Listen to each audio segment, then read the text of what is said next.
नमस्कार साथियों, स्वागत है आप सबका आल्हा उदल के वीर गाथा के इस सीरीज में, जिसमें कहानी चल रही है मदन गडेरिया का विवाह उर्फ दतिया की लड़ाई की, जिसमें अब तक आपने जाना कि दतिया का राजकुमार इंद्रजीत अपनी भारी सेना लेकर महोबा के तंबू पर चढ़ाई कर देता है, परंतु भयंकर युद्ध के बाद वह वीर गति को प्राप्त होता है।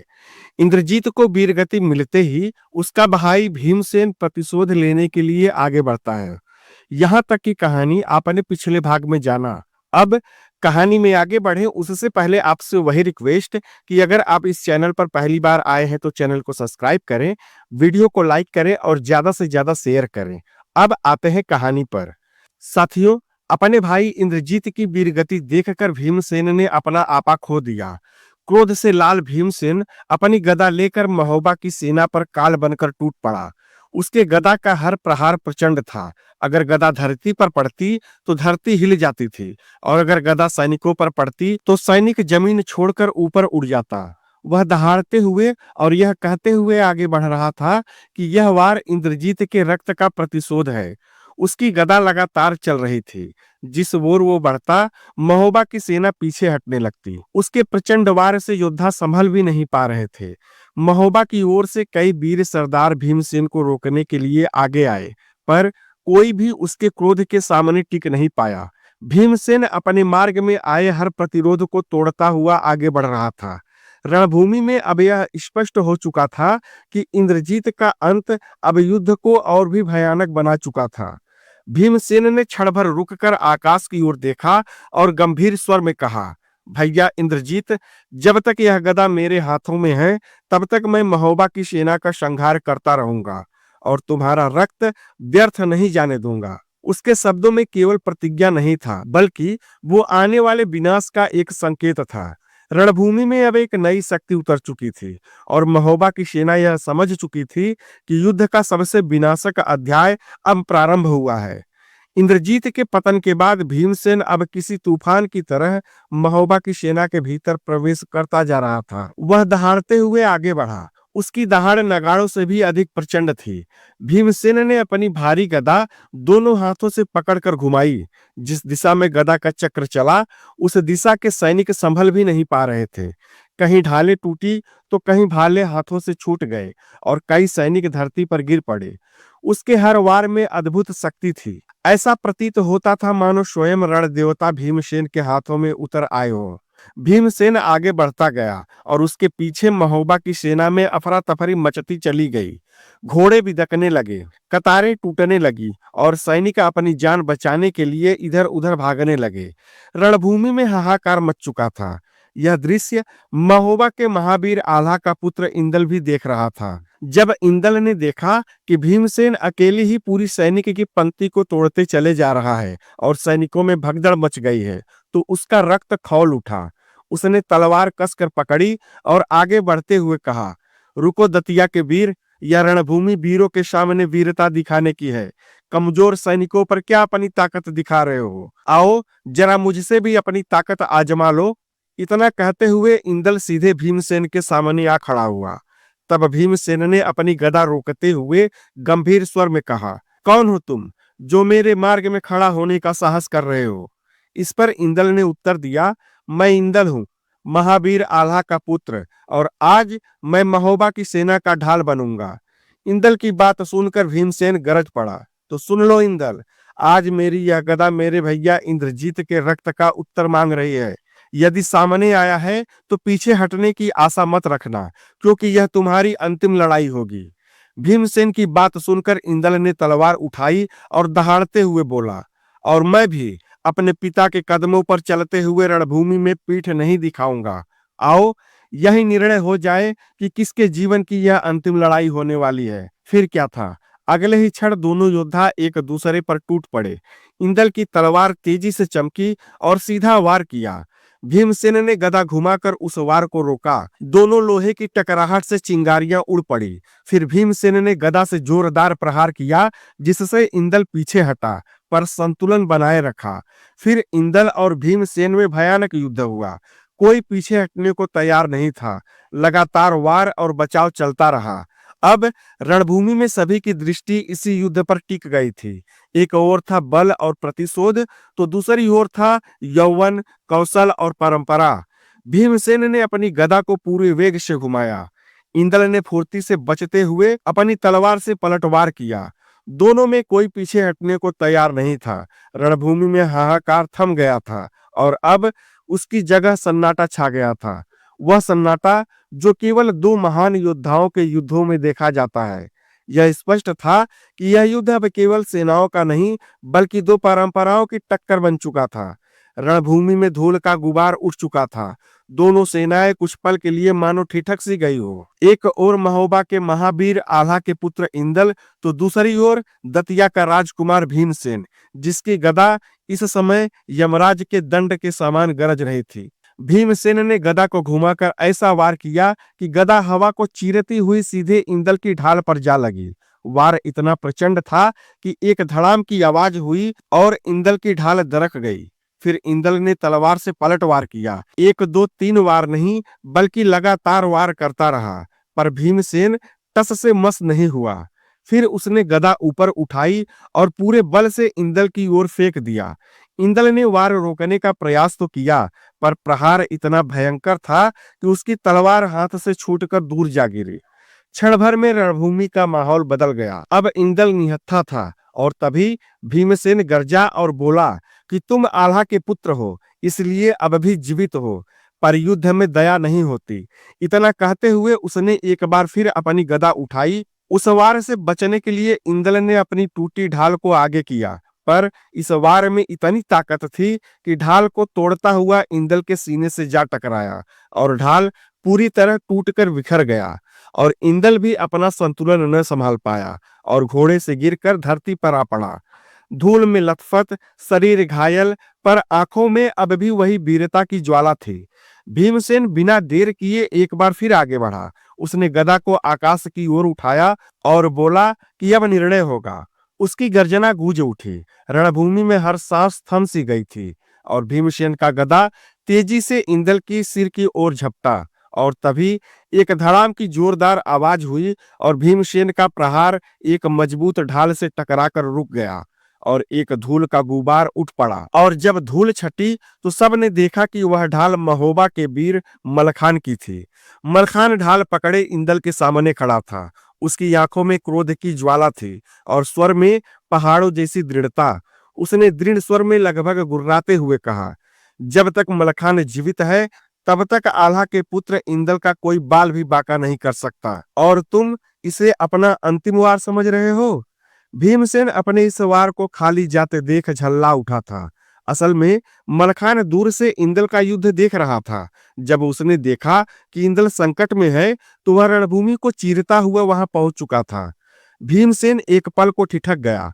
उसके सामने अब सिर्फ इंदल नहीं, बल्कि महोबा के दो प्रचंड वीर पर्वत की तरह खड़े थे। रणभूमि में अब एक नया संघर्ष जन्म ले चुका था। रणभूमि में धूल अब भी हवा में तैर रही थी। एक और दतिया का राजकुमार भीमसेन, जिसकी सांसें अब भी क्रोध से धधक रही थी, तो दूसरी ओर महोबा का महावीर मलखान ढाल और तलवार थामे अडिग उसके सामने खड़ा था। भीमसेन ने मलखान की ओर देखकर कहा, तू कौन है जो मेरे वार के सामने ढाल बनकर खड़ा हो गया? आज तक जिसे भी मेरी गदा लगी वह उठ न सका। मलखान हल्का सा मुस्कुराया और भारी स्वर में बोला, राजकुमार, तू दतिया का शेर होगा, पर मैं महोबा का पहाड़ हूं।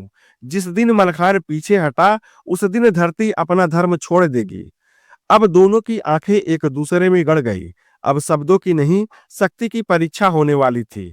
गदा और शक्ति का महासंघर्ष। भीमसेन ने अपनी गदा पूरे बल से घुमाई और मलखान पर प्रहार किया, परंतु मलखान ने तलवार छोड़ सीधे गदा को दोनों हाथों से पकड़ लिया। क्षण भर के लिए सब स्तब्ध रह गए। मलखान की भुजाएं फौलाद सी भीमसेन की गदा पर कस गई थी। कहा जाता था कि मलखान में हाथी की सूंड पकड़कर उसे घुमा देने की ताकत थी। उसने गदा को जोर से घुमाया तो भीमसेन भी उसके साथ घूमने लगा। एक चक्कर, दूसरा चक्कर, तीसरा चक्कर और चौथा चक्कर होते होते भीमसेन का संतुलन और गदा की पकड़ धीमी पड़ गई और अचानक गदा भीमसेन के हाथ से छूट गया। फिर मलखान ने उस गदा को आकाश में उछालकर दूर रणभूमि में फेंक दिया। गदा धूल में गड़ गई। अब भीमसेन निहत्था हो चुका था, पर फिर भी वह हार मानने वालों में से नहीं था। उसने सीना तान कर कहा, मलखान, हथियार छूट जाने से युद्ध समाप्त नहीं होता। अगर तुम सच में वीर हो मलखान, तो मुझसे मल्ल युद्ध करो। भीमसेन की बात सुनकर मलखान ने अपनी ढाल और तलवार एक ओर रख दी और बोला, महोबा वाले दुश्मन के हर चुनौती को स्वीकार करने की क्षमता रखते हैं। मुझे तुम्हारी चुनौती स्वीकार है। आज रणभूमि में मैं तुम्हारी हर मनोकामना पूर्ण करूंगा। आज बल और धैर्य का फैसला होगा। फिर दोनों नंगे हाथों एक दूसरे की ओर बढ़े। भीमसेन ने पहला दांव लगाया। कमर से पकड़कर मलखान को उठाने का प्रयास किया, पर मलखान उससे टस से मस न हुआ। फिर मलखान ने भीमसेन की भुजा पकड़ी और उसे एक जोरदार झटका दिया, जिससे भीमसेन को पीछे हटना पड़ा। और अब एक बार फिर दोनों एक दूसरे पर झपट पड़े। दोनों कभी एक दूसरे को धरती पर गिराने की कोशिश करते, तो कभी फिर से संभल जाते। धरती उनके पैरों से कांपने लगी। तभी भीमसेन ने एक जोरदार पलट दांव मारा और मलखान को घुटनों पर ला दिया। पर अगले ही पल मलखान ने अपनी पूरी ताकत झोंक दी। उसने भीमसेन को कमर से उठाया और एक चक्कर घुमाकर धड़ाम से रणभूमि में पटक दिया और एक बार फिर धूल का बवंडर उठ पड़ा। भीमसेन संभलने की कोशिश करता, परंतु उससे पहले ही मलखान उस पर चढ़ बैठा। उसकी भुजाएं भीमसेन के चारों ओर लोहे की बेड़ियों जैसी कस गई। भीमसेन छूटने की कोशिश करता रहा, पर मलखान की पकड़ अटूट थी। मलखान ने संकेत किया तो महोबा के सैनिक आगे बढ़े। रस्सियां आई और भीमसेन को रणभूमि में ही बांध लिया गया। फिर मलखान ने गंभीर स्वर में भीमसेन से कहा, तू वीर है राजकुमार, इसलिए तेरा वध नहीं किया, पर अब तू महोबा का कैदी है। और रणभूमि में घोषणा गूंज उठी मलखान के जयकार के नारों के साथ, जिसके बाद दतिया की सेना में हाहाकार मच गया और महोबा के शिविर में ढोल नगाड़े फिर से गूंजने लगे। इधर रणभूमि में जब यह समाचार फैला कि राजकुमार भीमसेन बंदी बना लिए गए, तो दतिया की सेना में मानो बिजली गिर पड़ी। चारों ओर घबराहट फैल गई। कुछ सैनिक हथियार छोड़कर पीछे हटने लगे, तो कुछ क्रोध में अंधे से हो उठे। इधर दतिया का सबसे छोटा राजकुमार कृपाल अपने घोड़े पर खड़ा यह दृश्य देख रहा था। उसकी आंखों के सामने भाई इंद्रजीत का कटता हुआ शीश और अब भीमसेन की कैद ने उसे विचलित कर दिया। दोनों दृश्य एक साथ उसके आंखों के सामने घूमने लगे। कृपाल की मुट्ठियां कस गई और तभी उसकी आंखों से आंसू की एक बूंद गिरी, पर वह आंसू दर्द का नहीं, प्रतिशोध का था। उसने अपने घोड़े की लगाम कसते हुए कहा, आज दतिया की धरती ने मेरे दो भाइयों को मुझसे छीन लिया, और अगर आज मेरा रक्त रणभूमि में न गिरा तो मैं राजकुमार कहलाने के योग्य न रहूंगा। उसने चारों ओर देखा तो डर से पीछे हटती अपनी सेना को देखकर कृपाल गरज पड़ा, कहां भागे जा रहे हो? यह रणभूमि है। यहाँ या तो विजय मिलेगी या वीर गति। जिसे भी अपने प्राण प्यारे हो वह लौट जाए, मैं उन्हें कुछ नहीं कहूंगा, पर जो दतिया का अन्न खाकर पला बढ़ा है वह मेरे साथ आगे बढ़े। उसकी गर्जना से कुछ सैनिक फिर से संभल गए। कृपाल ने अपनी तलवार आकाश की ओर उठाई और जोर से बोला, महोबा के वीरों, तुम्हें लगता है कि दतिया टूट गया? अभी कृपाल जीवित है और जब तक मेरे शरीर में एक भी सांस है तब तक तुम्हें चैन से विजय का नारा नहीं लगाने दूंगा। उसने अपने घोड़े को एड़ लगाई तो घोड़ा हिनहिनाता हुआ आगे बढ़ गया। कृपाल की आंखों में अब शोक नहीं था, वहां ज्वाला थी। और एक बार फिर दतिया की सेना में फिर से हलचल होने लगी।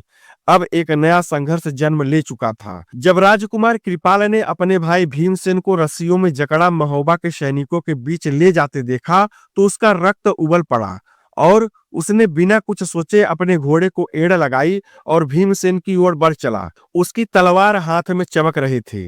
राजकुमार कृपाल ने लगभग गरजते हुए आवाज दिया, रुको, मेरे भाई को छूने का अधिकार किसी को नहीं है। मेरे भाई को कैद करके ले जाने से पहले तुम लोगों को मुझसे पार पाना होगा। दहाड़ते हुए कृपाल आगे बढ़ता जा रहा था, पर तभी रणभूमि के बीच एक भारी पदचाप गूंजी और धूल को चीरता हुआ एक योद्धा कृपाल के सामने आ खड़ा हुआ। वह था ढेवा, महोबा का प्रख्यात पंचांग, तिथि, समय का ज्ञाता और एक कठोर योद्धा। देवा ने कृपाल का मार्ग रोकते हुए हंसकर कहा, राजकुमार, आज दतिया के भाग्य ने बहुत खून देख लिया। अगर अब और आगे बढ़ोगे तो स्वयं कैद की राह पर चल दोगे। ढेवा की बात सुनकर कृपाल की आंखें क्रोध से लाल हो उठी। उसने तलवार ऊपर उठाते हुए कहा, ढेवा, आज दतिया का पुत्र पीछे नहीं हटेगा।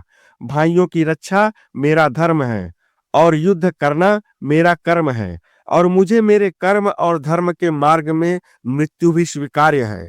कृपाल की बात सुनकर ढेवा का स्वर अब और कठोर हो गया। उसने कहा, तो आओ राजकुमार, आज तलवारें तय करेंगी कि किसका धर्म और कर्म अधिक बलवान है। दोनों योद्धाओं ने एक साथ घोड़े दौड़ा दिए। टन टन की आवाज के साथ तलवारें आपस में टकराई। पहला वार कृपाल ने किया, ढेवा ने ढाल से रोक लिया। फिर ढेवा ने पलटकर तेज तलवार चलाई। कृपाल ने घोड़े को मोड़कर स्वयं को उस वार से बचा लिया और अब दोनों घोड़ों से उतर आए। रणभूमि में फिर से धूल उड़ने लगी।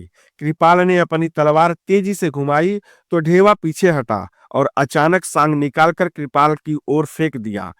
कृपाल ने फुर्ती से झुककर उस वार को टाल दिया और सांग धरती में समाता चला गया। फिर कृपाल ने झट से अपना भाला उठाया और पूरे बल से ढेवा की ओर फेंक दिया। ढेवा ने अंतिम क्षण में कूदकर अपनी जगह को बदला और स्वयं को उसके वार से बचाया, पर भाले की नोक उसकी ढाल को चीरती हुई निकल गई, जिससे ढेवा क्रोधित हो गया और वह दौड़ता हुआ कृपाल के पास पहुंच गया। और फिर उसने अपनी तलवार दोनों हाथों से पकड़ी और लगातार वार करने लगा। कृपाल एक के बाद एक वार रोकता गया, पर थकान अब उसके चेहरे पर झलकने लगी थी। तभी ढेवा ने अचानक नीचे से ऊपर एक ऐसा वार किया कि कृपाल की तलवार हाथ से छूट गई। फिर ढेवा ने एक पल का भी विलंब नहीं किया और क्षण भर में कृपाल की भुजा मरोड़ दी। इस अचानक हुए हमले से कृपाल संभल नहीं सका और धरती पर घुटने के बल आ गिरा। उसने फिर से उठने का प्रयास किया, पर ढेवा ने उसे पीछे से जकड़ लिया और तभी महोबा के सैनिक रस्सी लेकर आगे बढ़े और राजकुमार कृपाल को भी रणभूमि में ही बांध लिया गया। फिर ढेवा ने गंभीर स्वर में कहा, तू वीर है राजकुमार, और हम महोबा वाले वीरता का सम्मान करते हैं, पर आज भाग्य महोबा के साथ है और अब तू भी हमारा कैदी है। फिर कृपाल ने पहले से बंधे हुए अपने भाई भीमसेन की ओर देखा। दोनों भाइयों की नजरें मिली, जिनमें न हार थी न लज्जा, था तो सिर्फ अधूरा प्रतिशोध। रणभूमि में दतिया की आशा और डगमगा गई। रणभूमि में जब दतिया के सैनिकों ने राजकुमार इंद्रजीत की वीर गति और भीमसेन व कृपाल सिंह को महोबा द्वारा कैद किए जाते अपनी आंखों से देखा तो उनके हृदय में भय का तूफान उमड़ पड़ा। जो हाथ कुछ देर पहले तलवार थामे थे वे कांपने लगे। जो पांव रणभूमि में जमे हुए थे अब वे भी पीछे हटने लगे। तभी एक सैनिक चीख पड़ा, हमारे दोनों राजकुमार कैद हो गए हैं, अब युद्ध किसके लिए किया जाए।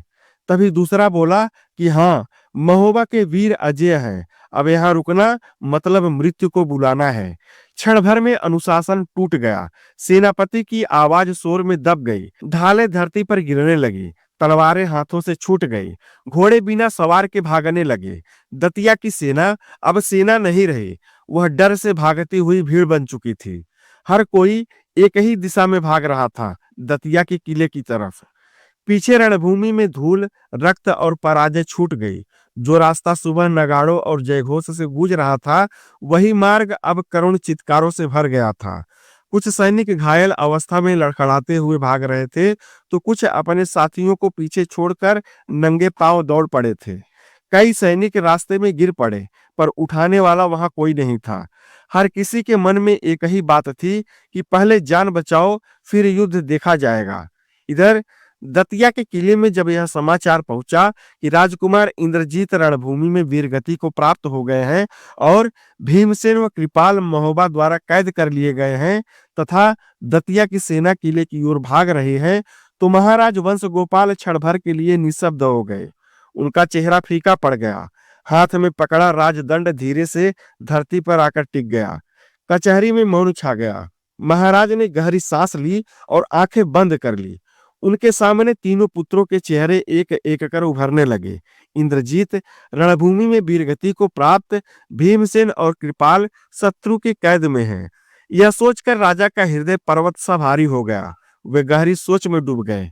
फिर धीमे स्वर में उन्होंने कहा कि यह केवल दतिया की हार नहीं, यह दतिया के भाग्य की परीक्षा भी है। किले की दीवारों के सामने भागते सैनिकों का कोलाहल था और भीतर एक पिता का मौन विलाप। दतिया पर अब संकट की गहरी छाया पड़ चुकी थी। दतिया का राजमहल उस रात शोक और चिंता के अंधकार में डूबा हुआ था। दीपक जल रहे थे, पर उनका प्रकाश मलिन था। महाराज वंशगोपाल राज सिंहासन पर मौन बैठे थे, आंखें शून्य में टिकी हुई थी, मन गहरे सागर में डूबा हुआ था। तभी रानी दामिनी धीमे कदमों से सभा कक्ष में आई। उनके वस्त्र आंसुओं से भीगे थे, हमेशा चमकता चेहरा आज फीका पड़ चुका था। वे महाराज के सामने आकर घुटनों के बल बैठ गई। उनकी आवाज भर्राई हुई थी। उसने कहा, महाराज, मैं एक रानी हूँ, पर आज एक माँ बनकर आपके सामने हाथ जोड़ रही हूँ। रानी की बात सुनकर महाराज चौंक उठे। वे तुरंत सिंहासन से उठे और बोले, यह आप क्या कर रही हैं रानी? उन्होंने उन्हें उठाने का प्रयास किया, पर रानी दामिनी वहीं बैठी रही और रोते हुए बोली, मेरे एक पुत्र ने वीर गति पाली और मेरे दो पुत्र शत्रु के कैद में हैं। महाराज, किसी भी तरह मेरे पुत्रों को बचा लीजिए। मैं माँ हूँ, मेरा हृदय अब और यह पीड़ा सहन नहीं कर सकता। उनके ये करुण शब्द राज्यसभा में गूंज उठे। वह प्रार्थना नहीं, एक माँ का विलाप था। महाराज वंशगोपाल कुछ पल निशब्द खड़े रहे।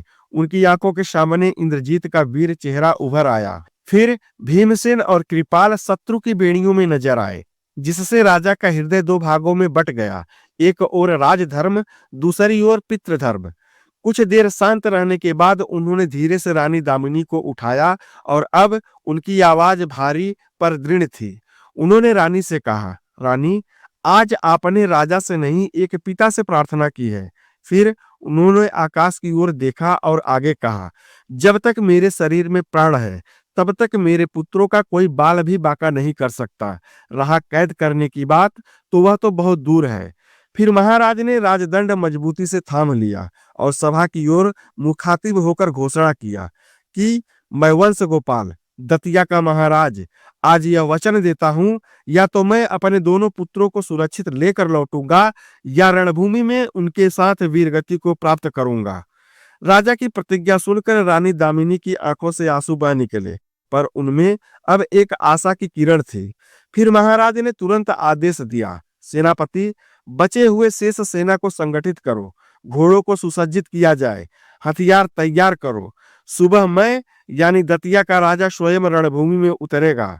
फिर क्या था, राजमहल में एक बार फिर से हलचल मच गई। शस्त्रागार खुला, लोहे की झंकार गूंजने लगी। महाराज ने अपने राजसी कवच धारण किया, वह कवच जिसे उन्होंने वर्षों से स्पर्श तक नहीं किया था। उनकी तलवार म्यान से बाहर आई, मानो पुराना युद्ध उसे पुकार रहा हो।